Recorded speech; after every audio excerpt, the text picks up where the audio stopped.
Welcome back, everybody. Welcome back to the canyon. Welcome back to another installment in the Junkview series. It's not a quick view today. It's a Junkview. And you know what? We love a Junkview. Why do we love a Junkview? Because we have no expectations. If it works, it works. We could get a whole clorm situation. If it doesn't, we get to laugh at our own folly.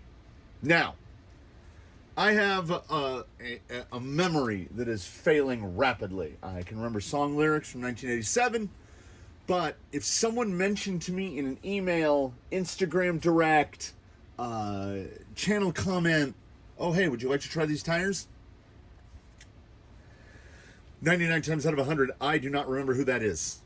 So, here we are.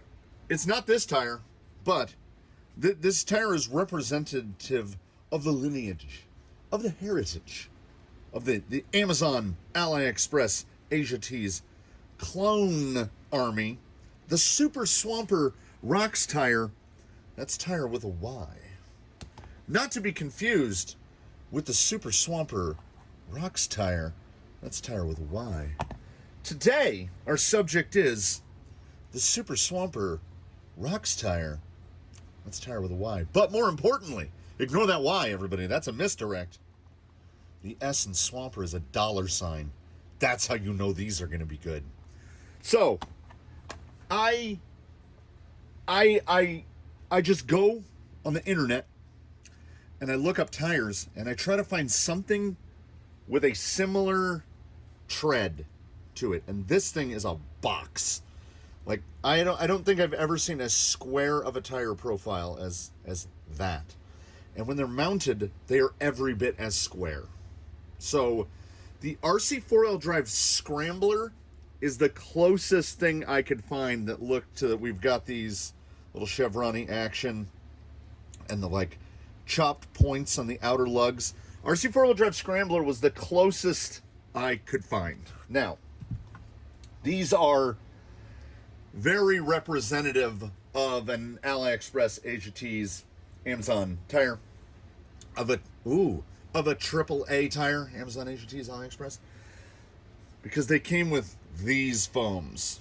Now, I'm hoping that just the sight of this will give you some indication of the relative density, because that relative density is, you can make a little tower.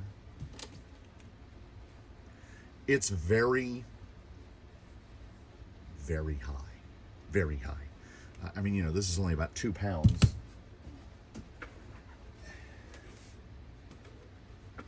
Get him centered. Yeah, if you can use your foam as a vehicle stand, it's probably too firm. And then in traditional AAA clone tire fashion, like it's almost the right size. You know, it's almost the right size, but you're gonna have like bagginess, not in the corners where you would need it, but bagginess all around. So it's an undersized foam that is phenomenally hard. Like, I've got to use muscle to get that all the way down.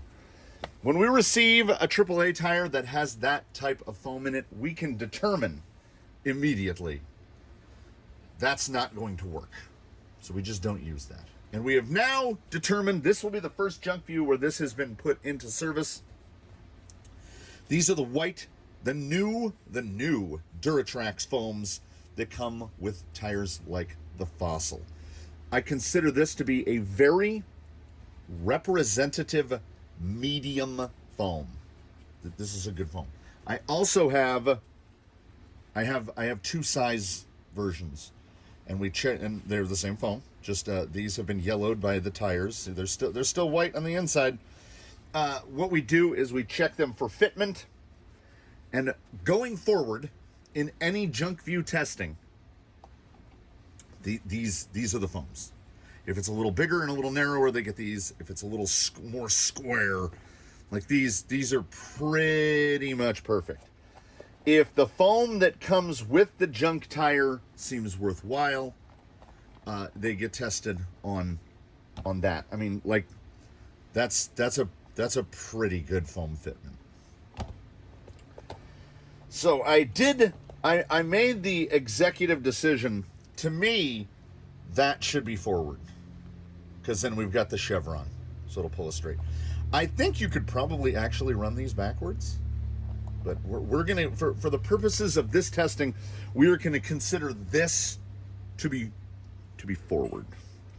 And then and they are not, we are not juice required. They're a little grabby. The compound feels fairly okay.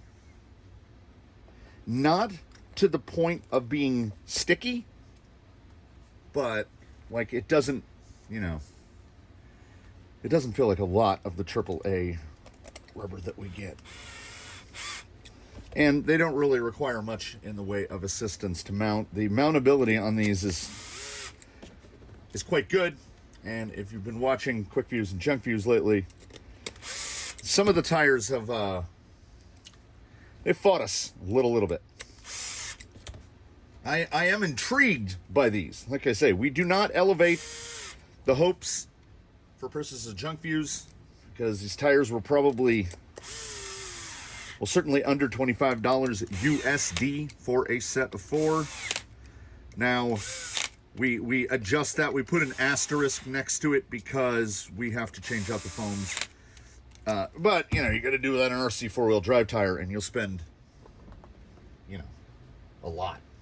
Now, let's go on record and say, as I think we should, that nothing bearing the Super Swamper Rocks Tyre lineage has in the past shown to be good. Like, at the best, we get to okay. Tires that have proven to be pretty good, like they named them.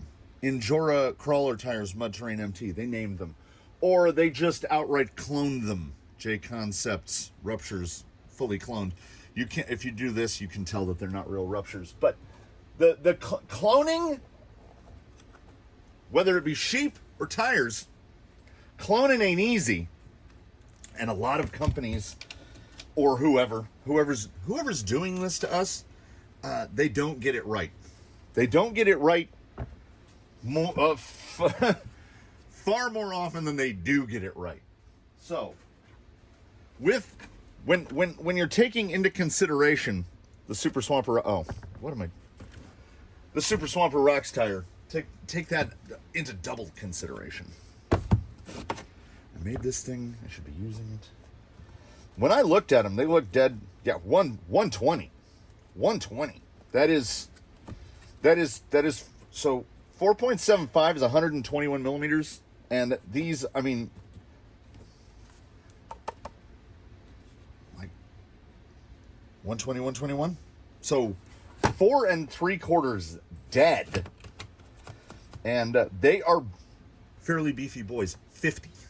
50 wide is, what, Canyon Trail? Yep. Same width as a Canyon Trail, but we're talking 5 millimeters taller than a new Canyon Trail. For frame of reference, here we go again. A Canyon Trail that has seen some duty. Yeah, no, 115. Yeah, just a hair above 4.5. So Canyon Trails will work their way down. Now, when we're dealing with tires and talking about that in general, if we're not taking class 1s into consideration, it's going to be the last one. Yeah. 4.19 to 4, half an inch, and you divide that in half. So a tall tire is, well, not tall. A class 2 tire raises you 1/4 of an inch relative to a class 1 tire. Does not seem like a lot. Let me tell you something. It's a lot. So we're going to get a decent amount of clearance from these. Now, I've been looking at that lug, and that's a pretty big lug. That's a fairly tall lug. And like, we can do this. I feel like we're going to get some lug noise. But again, doesn't matter. They can be terrible. They are allowed by their lineage to be terrible. They are allowed by their price point to be terrible. And again, we have to remember there's an asterisk on that price point because we can't view it straight. I cannot get over. You know what? Let me see something. Like how close? I think they're pretty close to actually being a yoga block. Yeah. They do not compress enough for his wheels to touch the ground. Oh yeah, look at that. We've got him balanced. What is going on? Like, is there just a factory? Is there a massive warehouse somewhere on mainland China just full of foam? Like, that wouldn't be comfortable to sit on if that was a chair cushion. We can't even call those couch cushions. This might be the firmest foam we've encountered. Look, we kind of pressed them egg-shaped a little. We can bring it right back. That's crazy. Anyway, Super Swamper Rocks Tyre, and we'll be able to identify these because the Swamper S is a $sign. Come on with me. Let's do this. It's getting hot already. It is early and it is hot, and we've got 12 stations to check. We do the do. We venture to the land of flowers and flying things to say that 3 of them mounted really super straight. That passenger front has got the might have grabbed a lip a little off center. The what I call the pick it up and put it down, where as it drives you can watch the lugs in the compound grab stuff, kind of kick it up in the air. I saw pretty much what I would classify as no evidence of that. So we were not picking it up and putting it down. But hey, all right. Look at this.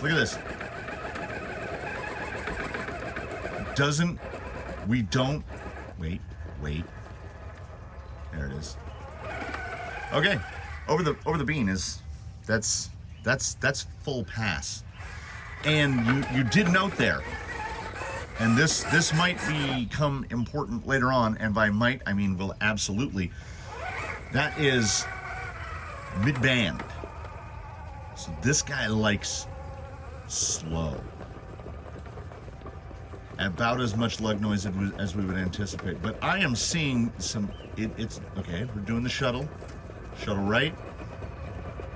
Trying to get over that ledge. Even slower.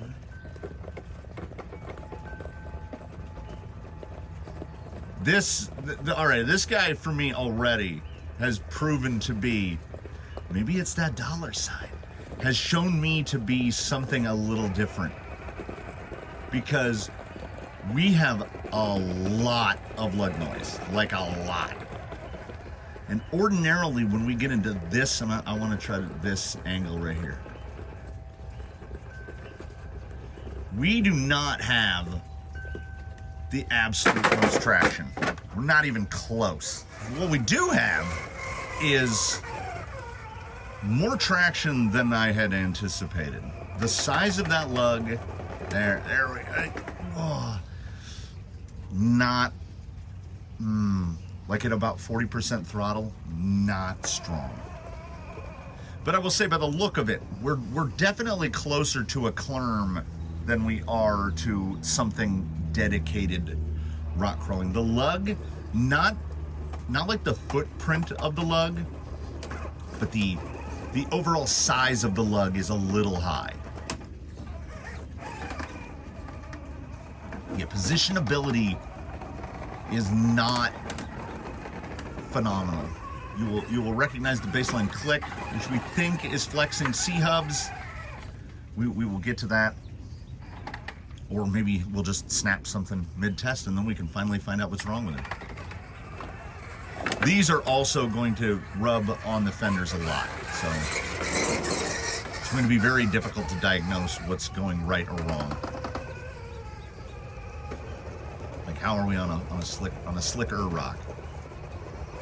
Yeah, I just got nothing. Okay, but again, mid-band is not the strength.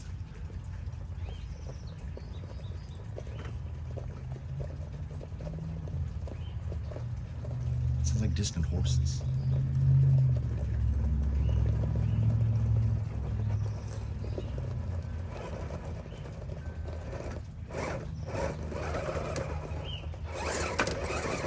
Yeah, I can't find a spot in the band.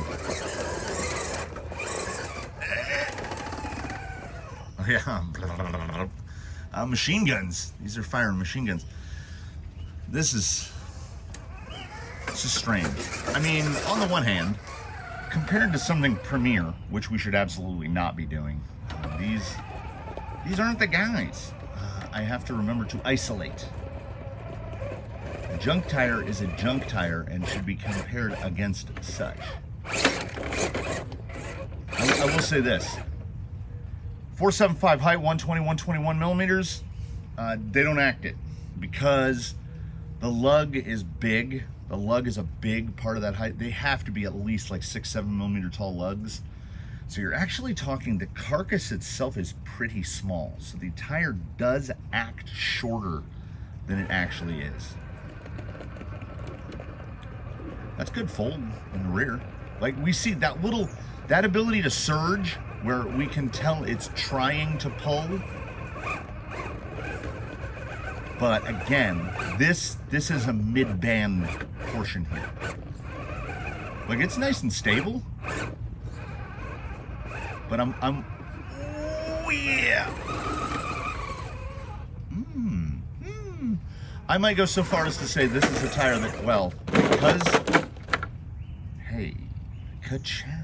Because of that lug height, I think we're looking at a tire that with some wear, well, most tires with some wear on them are going to be better. I think these actually need some wear on them.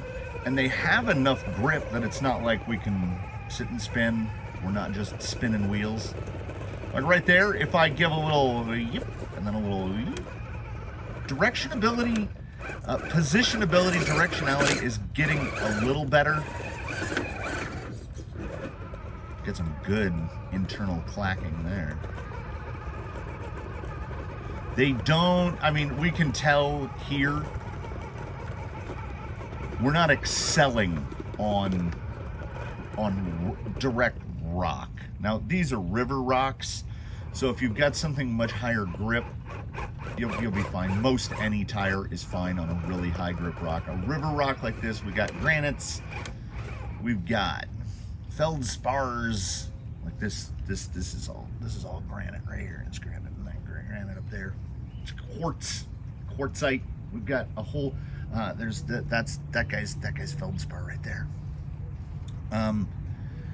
The grip isn't at the extreme on these, nor would I expect it to be. You need a smaller lug to get grip on that. But hey, I mean, by any reasonable method of qualification,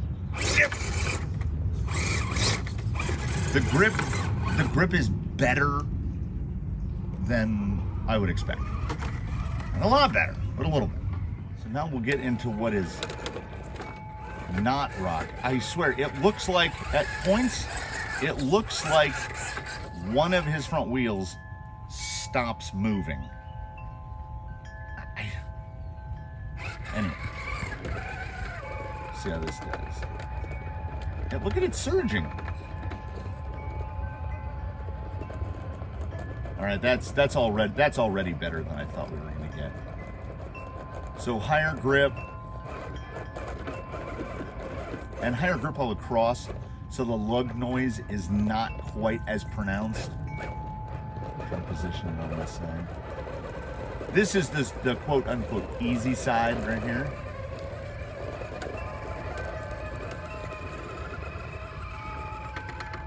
Yeah, I mean, I've seen tires of both varieties certainly do worse. So now we're gonna see, does a traditional medium have enough to hold this?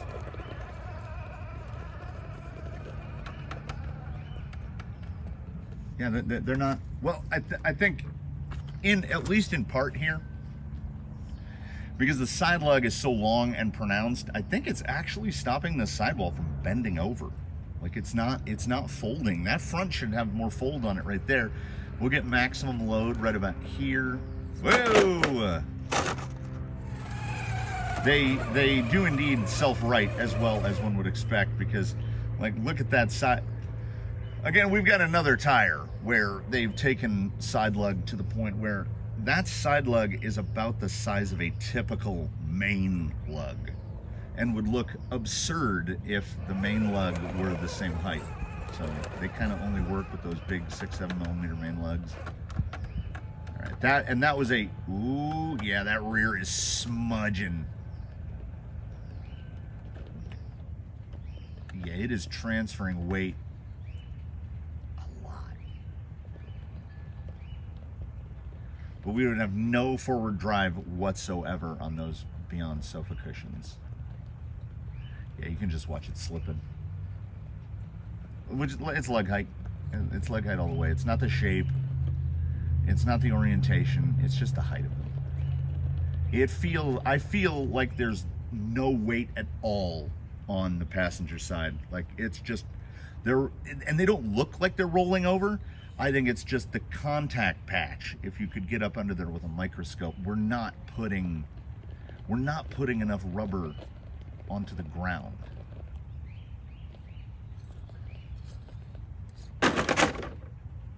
We've fallen into that hole before.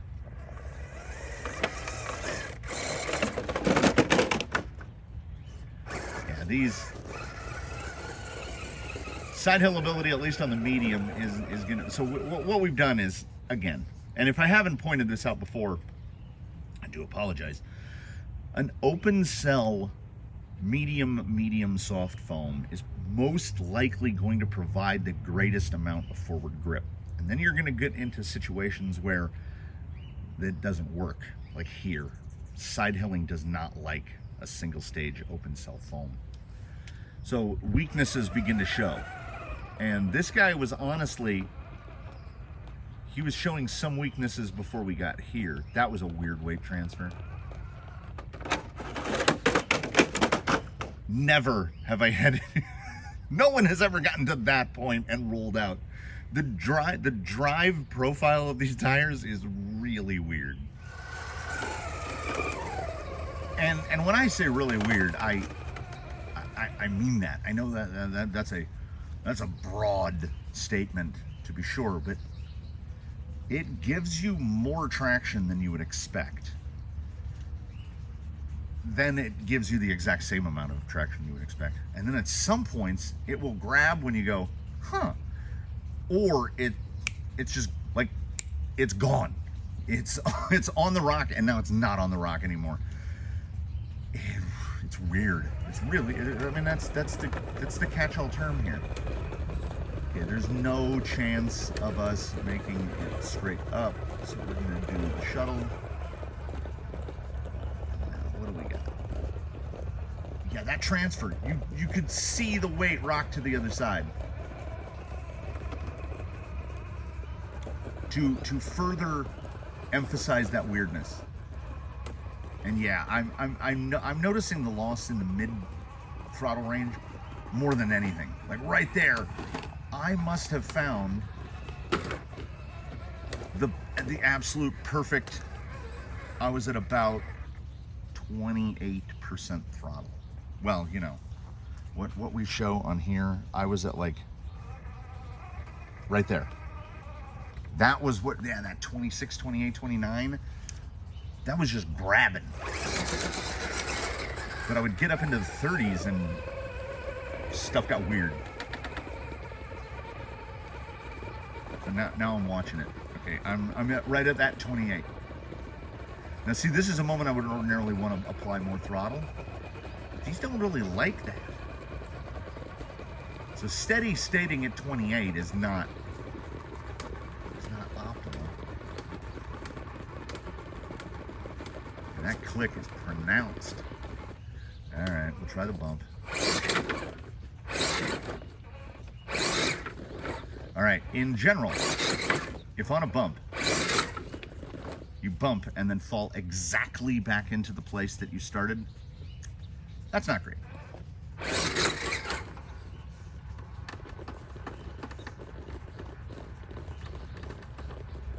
just lug noise. They don't have enough for the straight pull. You've got to kind of there. Oh no, no! Oh, almost fell in the bucket.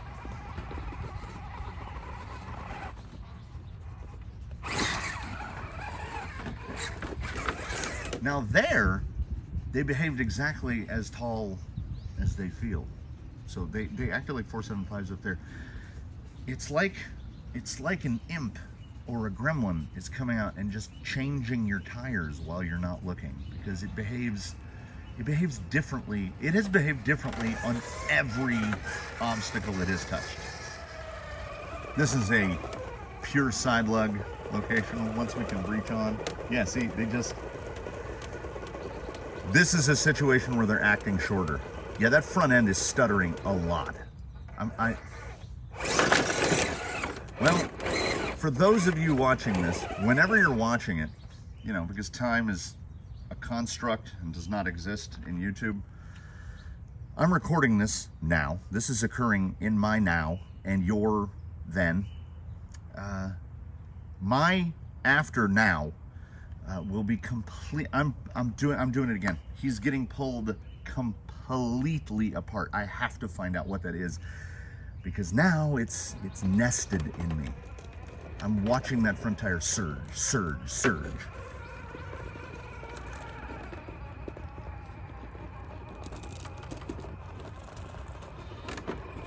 Do we have enough?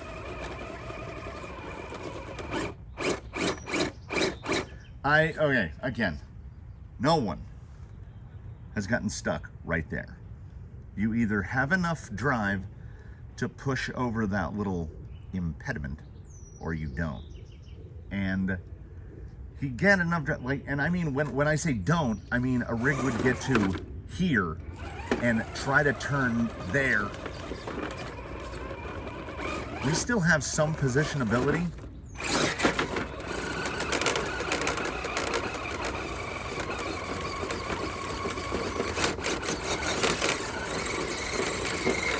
I mean, if he's broke, he's broke. Yeah. So much side lug. So much side lug. Acts in many situations. I mean, look at the color differentiation in between the side lug and the side lug itself. There's nothing I can do. Now, by looking at the size of the lug itself, I think I finished a thought about them looking much more like a trail tire. I can't even get this entry. This is a tire of a lot of repositioning. You've got to reposition yourself a lot. Uh-oh. He really likes that spot.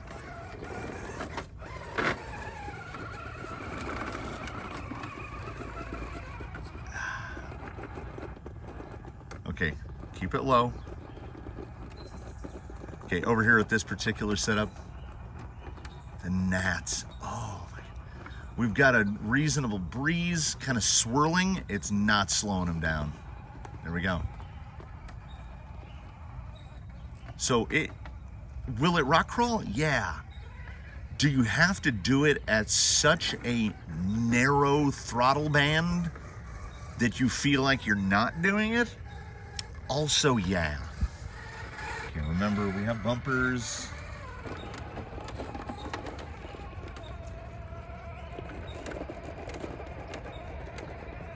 Yeah, at the very easiest line. Oh, there's more gnats over here. Ooh, that was flat. Even that was flat. Let's come around. He spent a lot. I mean, you know, you can tell a lot about a tire test by how many times we're on our side or upside down or have just rolled, and we've done a lot. Something has to be broken.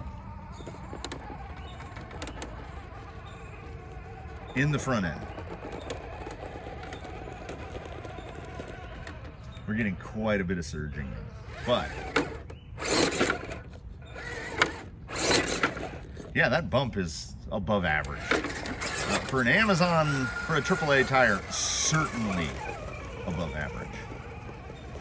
Do I think he's got enough to do this? No. Not on these, I don't think so.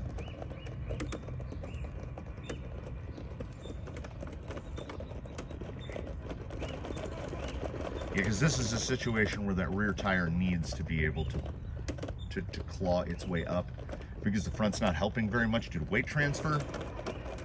And we've got side leg that does not act like side leg. Almost.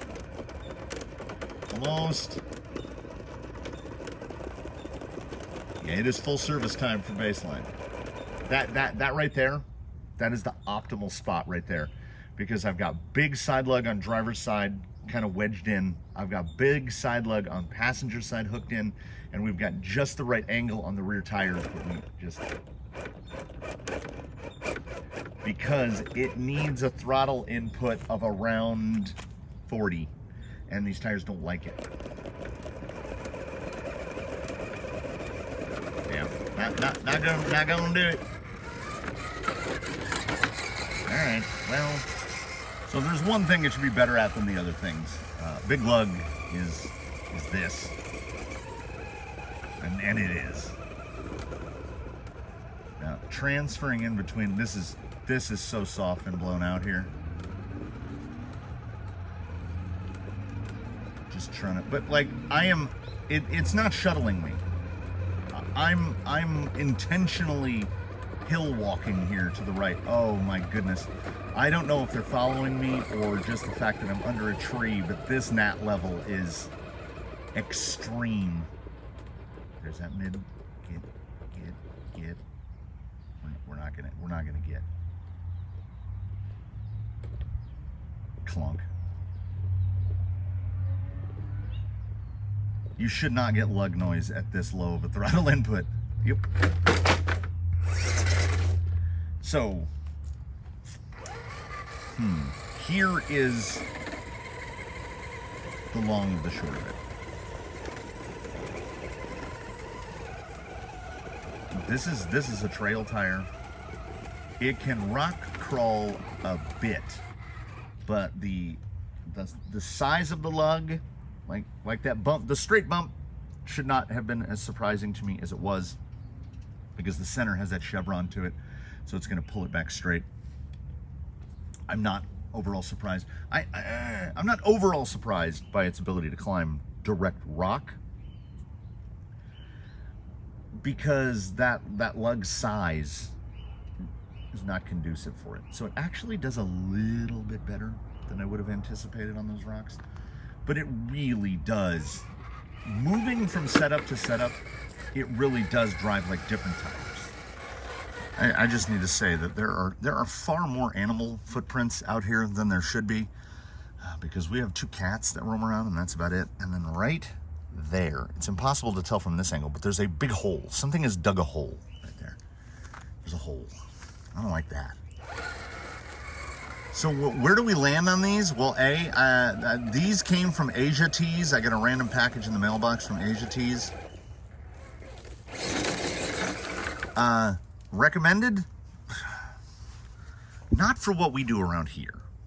It's not a rock crawling tire. It's a trail tire, and it doesn't crawl as well as some other trail tires, because in the back of my mind, the thing that always lurks is that Jenny's RC of Egg Harbor, New Jersey exists. You can buy a set of Canyon trails for about $20. And the foams aren't great, but these foams weren't great either. So price point wise, these and RTR Canyon trails are gonna be about the same. And price wise, and a Canyon trail is gonna obliterate these. On trail and rock, at both. Or fake approaches, or like the list is long, right? In terms of Amazon tires, where do these fall?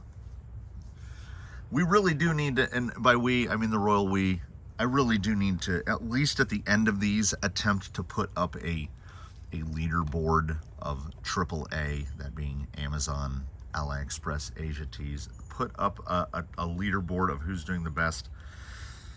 I can say here that the Clerm is still, I wobble back and forth at any given time between the Clerm and the fake approach.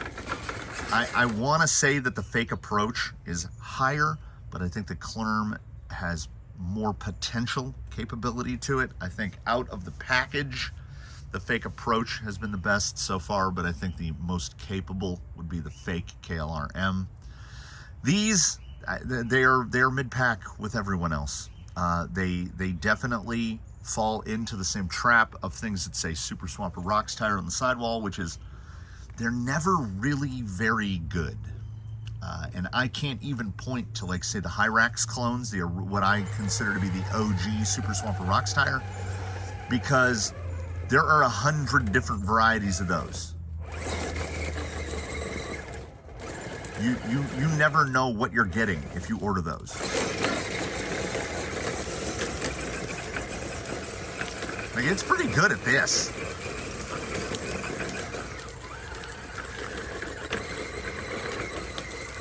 No, it's really good at that.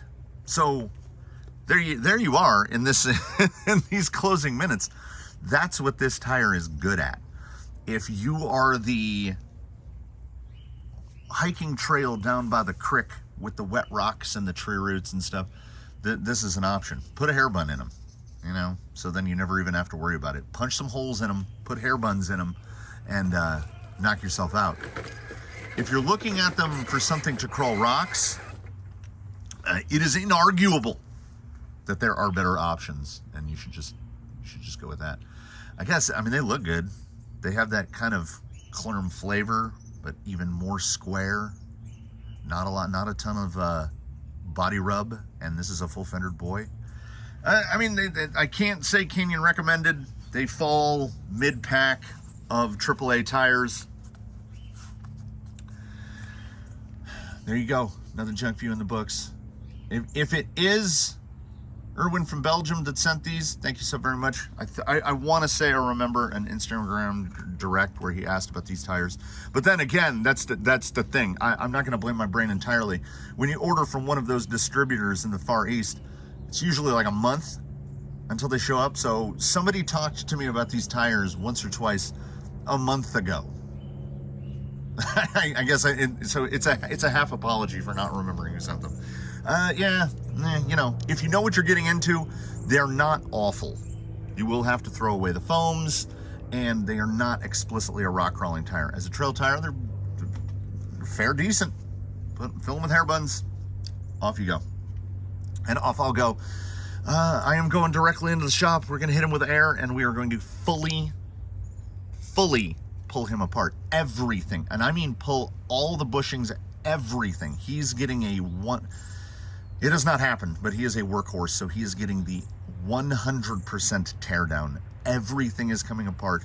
I am going to find that click. This is how we do it forensically. We completely disassemble him. Maybe he's chipped a tooth on a ring gear and I just didn't see it without taking it apart. Like, you know, I would pull the ring out and look at the pinion and be like, oh, it looks fine. Slap it back together. No, gears pulled out, gears clean, bearings pulled out, everything. We're gonna figure this out. By we, I mean me. I will see you in the next one, everybody. Please do comment below if you have any questions, comments, or concerns. These tires will almost undoubtedly be up in a future ploffering for a good home for them to go to, because, like, we've got this for trailing, but we don't, and we've got a little, we know we got bridges and we got little stuff, but like a tire for Canyon standards has got to be able to crawl, like crawl better than it does other things, and these do not. Sadly. There you go. Comment below, like if you liked it, subscribe if you haven't. Do consider channel membership in between now and when we meet again. Do your very best one and all. Have a good one, everybody. We will see you in the next one. And look how nice he is highlighted there in the sunlight. And you know what? Here, under a bunch of pepper trees, no gnats. Go figure. I'll see you in the next one.